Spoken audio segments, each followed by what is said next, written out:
아빠와 함께하는 세계사 제9장 유럽의 30년 전쟁.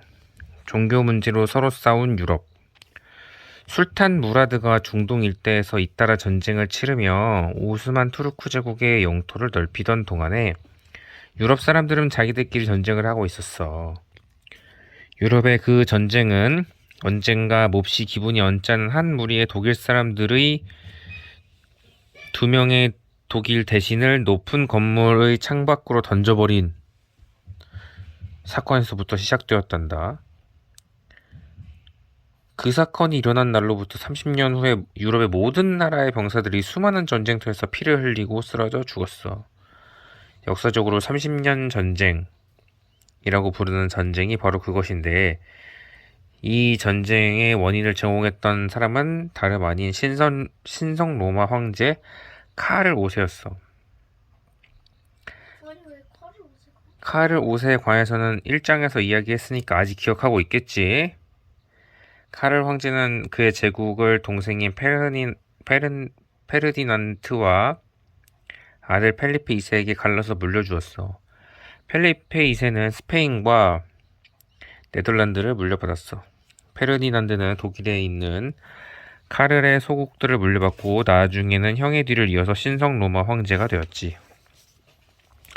페르디난드가 죽은 뒤 그의 소국들을 아들인 막시밀리안이 물려받았고, 막시밀리안은 또 그의 아들 마티아스에게 물려주었어. 그런데 마티아스가 자식을 보지 못하고 죽자 독일의 그 소국들은 그의 사촌인 페르디난드 2세에게 돌아가게 되었단다.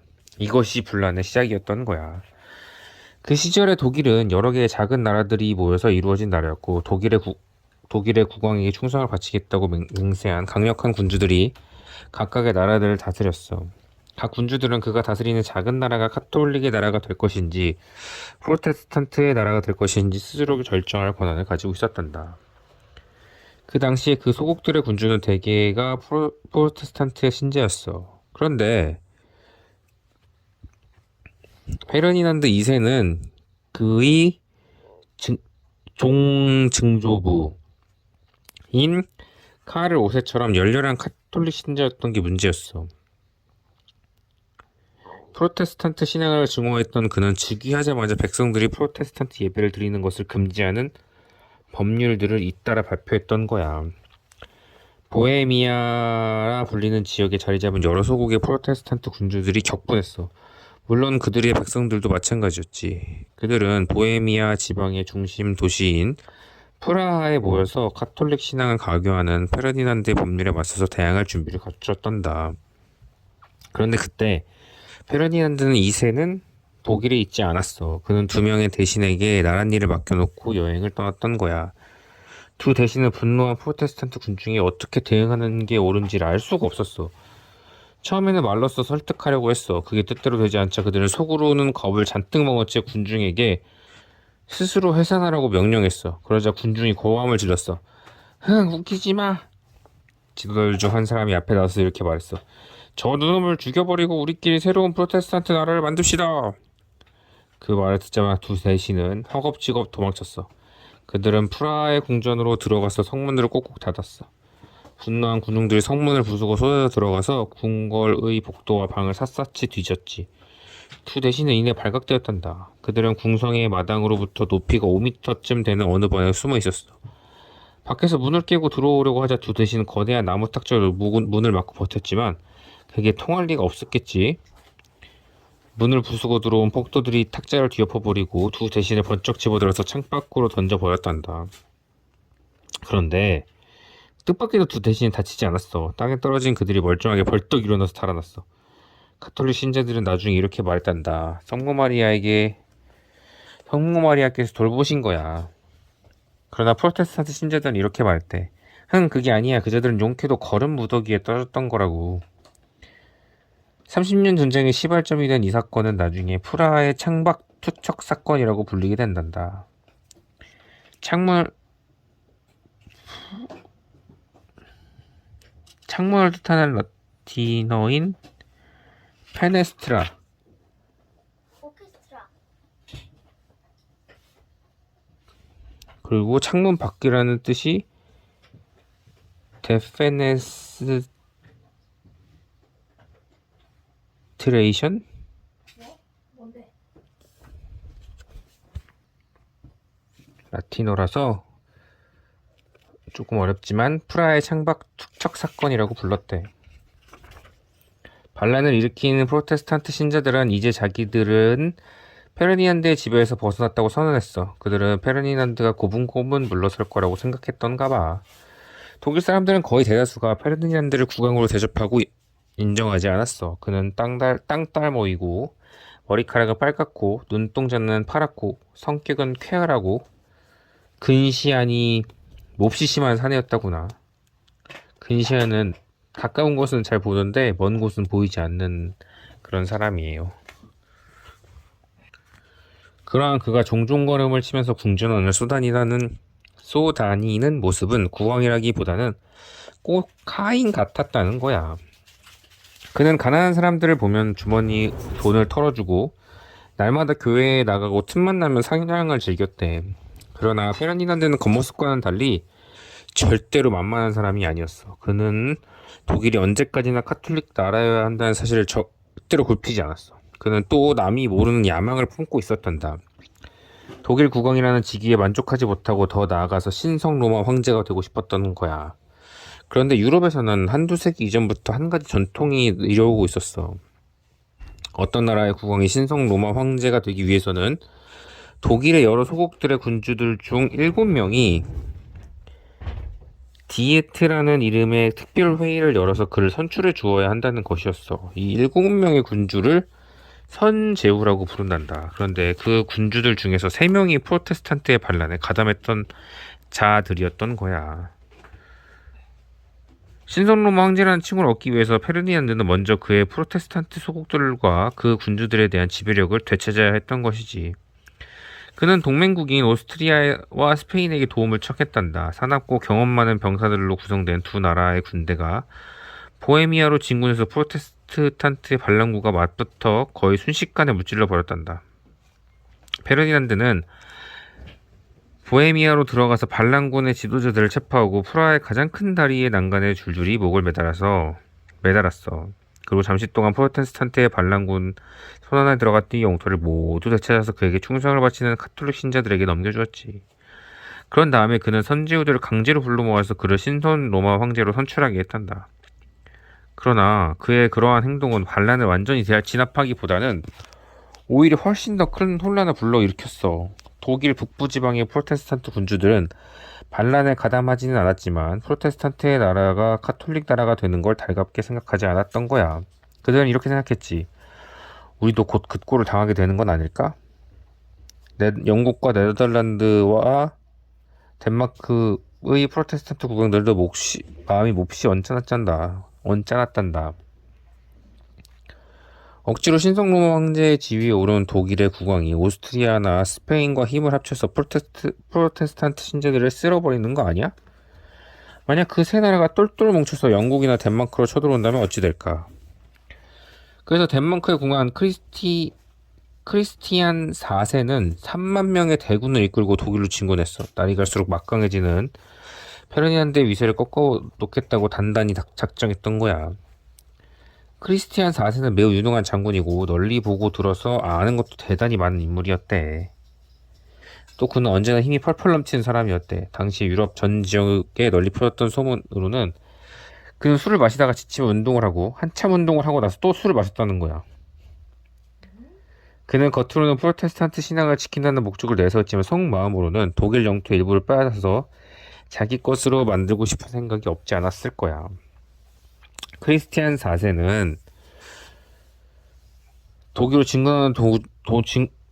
군대는 독일로 진군하는 도중에 병력이 크게 늘었단다. 제임스 1세가 보낸 영국군이 합세했고 또 프로테스탄트 신자인 덴마크의 국왕이 몸소 군대를 이끌고 쳐들어온다는 소식을 듣고 달려나온 독일의 프로테스탄트 신자들의 군대가 합세했던 거야. 그 군대가 국경을 넘어서 수도를 진격해오자 페르디난드는 알브레히트 폰 발렌슈타인이라는 사람을 그의 군대의 새 사령관으로 임명했어. 발렌슈타인은 전쟁을 사랑하는 사람이었단다. 그는 키가 엄청나게 크고 온몸의 뼈마디가 다 붉어져 보일 정도로 깡 말랐으며 새빨간 줄이 딱 하나 박힌 새까만 옷을 입은 너무나도 무시무시했다고 해. 당시 유명한 천문학자 요하네스 케플러는 발렌슈타인에 대해서 이렇게 썼단다. 그는 무자비한 인간이다. 오로지 자기밖에 모르고 자기의 욕망에만 집착하는 인간이다. 탐욕스럽고 남을 그렇듯하게 속이고 거의 말이 없고 툭하면 난폭한 성미를 드러내는 인간이다. 심지어 페르디난드도 발렌슈타인을 두려워했대.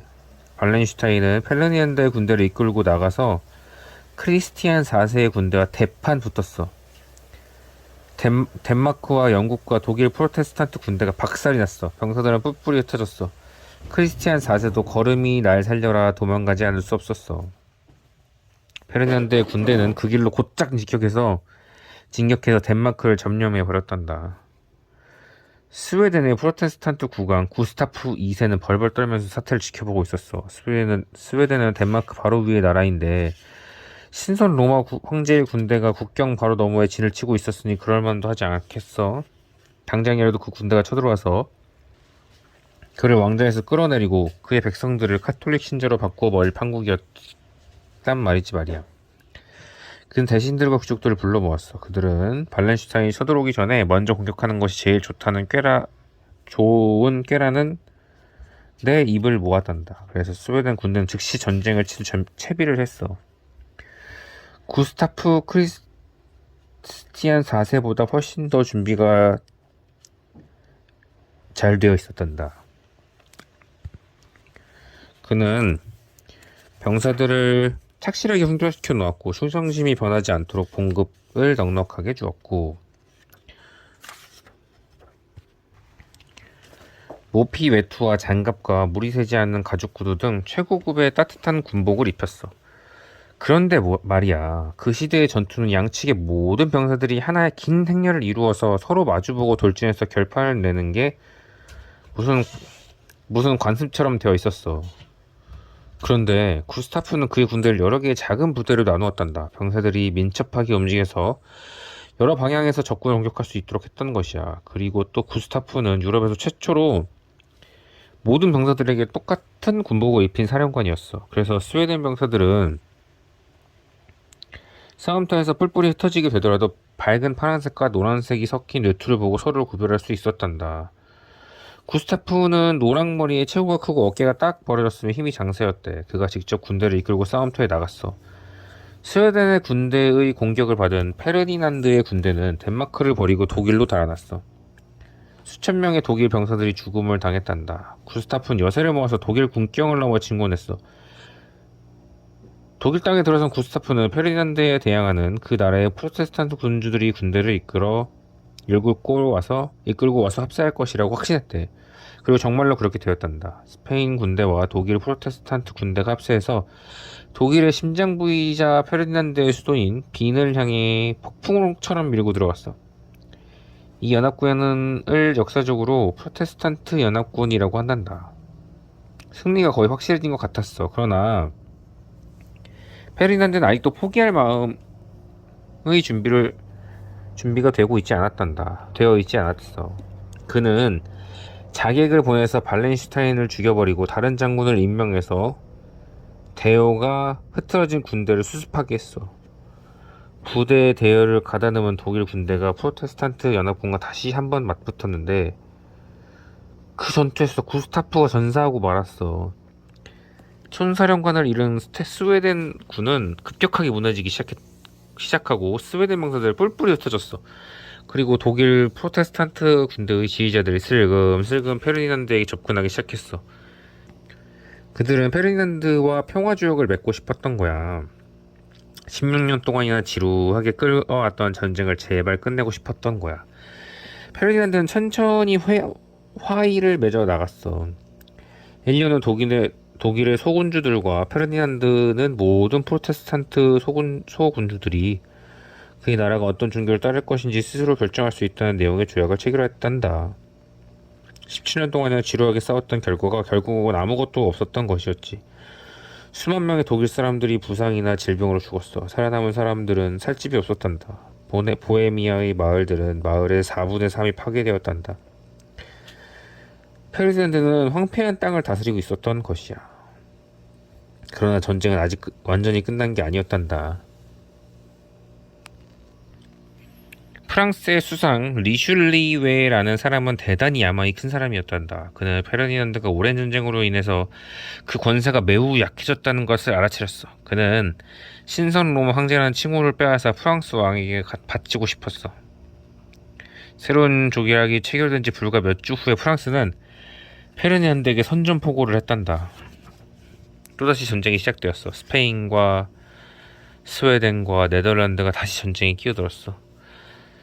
끊이지 않은 전투에서 또다시 수많은 독일 사람들이 죽었어. 어떤 곳에서는 인구의 절반이 죽었어. 패잔병들이 떼를 지어 몰려다니면서 굶주린 사람들에게 음식을 빼앗고 강도질을 했단다. 사람들은 어떻게든 목숨을 부지하려고 풀을 뜯어먹기까지 했어. 페르디난드는 늙은 몸인데다가 오랜 전쟁에 지쳐 병이 들어서 곧 죽고 말았어. 그러나 독일 사람들은 계속 싸웠단다. 프랑스의 수상 리슐리웨도 곧 죽었어. 신선 로마 황제와 프랑스의 수상이 죽고 나자 유럽의 다른 나라들은 다시 조심스럽게 화의를 할 방법을 찾기 시작했어. 화의가 맺어지기까지는 4년이 걸렸단다. 전쟁에 가담한 여러 나라의 지도자들은 자기들이 도대체 무엇 때문에 싸운지조차도 제대로 알지 못하고 있었어. 마침내 프라하에서 독일 왕국의 두 대신들이 창밖으로 던져진 그 사건이 일어난 지 30년이 되는 해에 유럽의 나라들은 평화 조약을 체결했단다. 이것을 베스트팔렌 조약이라고 한단다. 이 조약으로 독일은 그들 영토의 일부를 스웨덴과 프랑스에게 떼어주어야 했어. 독일의 다른 소국들은 자주적으로 나라를 다스리는 것을 허락받았어. 그리하여 독일 왕국은 갈갈이 찢어져서 이스나마나한 나라가 되었단다. 베스트팔렌 조약이 체결된 후에도 프랑스와 스페인은 10년 동안이나 더 전쟁을 치렀어. 끝.